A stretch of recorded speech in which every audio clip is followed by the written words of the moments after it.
Last month, Attorney General Keith Ellison issued a revised opinion on use of force law in Minnesota schools. Ellison determining school resource officers are still allowed to use restraints and reasonable force when making an arrest. Still, though, many agencies have kept their SROs out of schools. So I spoke to one man who says schools need those SROs. He's a former SRO at Minneapolis North High, and his story is personal. Charles Adams has firsthand knowledge when it comes to the school resource officer debate.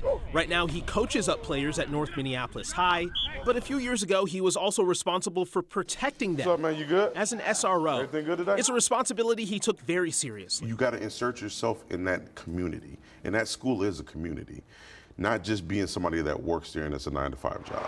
But Minneapolis Public Schools ended its contract with Minneapolis Police back in 2020, shortly after the murder of George Floyd, meaning no more SROs. Coach Adams says it left a void. Like I've said a million times, I feel that my school is the safest with me being there. And since then, state lawmakers passed a new law banning SROs from using some forms of physical restraints on students.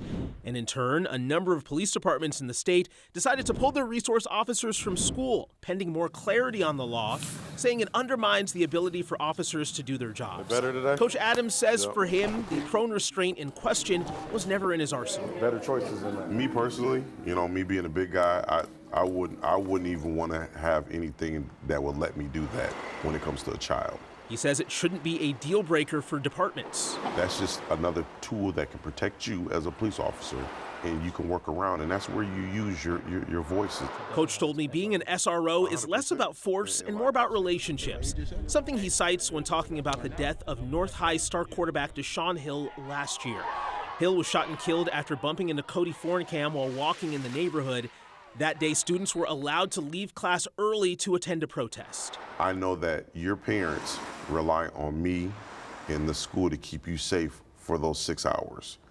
So I would have deterred those kids and came up with an alternative to keep them from going into the neighborhood. Moments like that, he says, are why it's important for SROs to forge those relationships. No, man, you're not leaving, man.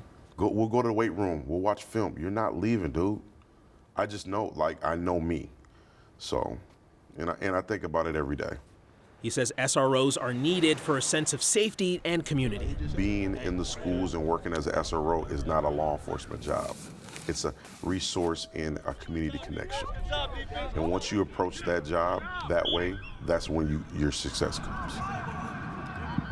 I want to note here, back in January, the Minneapolis Public School Board approved a $500,000 settlement with Hill's family. The family's attorney claimed the school's decision to allow students to leave early ultimately led to Deshaun's death. Now, after hearing from him, has the school had any response to this? So yeah, I did reach out to the district for comment and to see if there's a plan to get resource officers back in schools. A lot of people are wondering if that's going to happen. A spokesperson said they will get back to me with a response. Okay, thanks for that story. Let's get to John.